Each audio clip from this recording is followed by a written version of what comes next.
Bakın. Bura ikinci dolaydı. Burada meşe gözətçisi Abdullayev Talihdir. Bakın.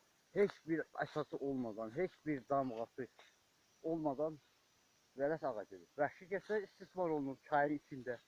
İctimai yerdə çayların içi. İndi qırılmağa yer qalmayıb, çayları için qırılırlar.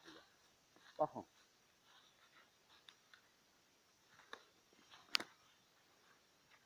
Bakın, çayları içi vəhşi kəslər istismar olunur. Hə?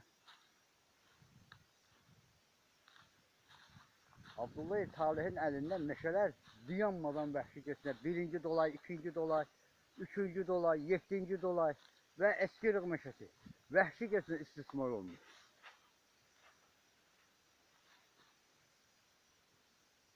Üçüncü dolay, Heydərov Azadın meşəsi bundan da acınacaqlı vəziyyətdədir.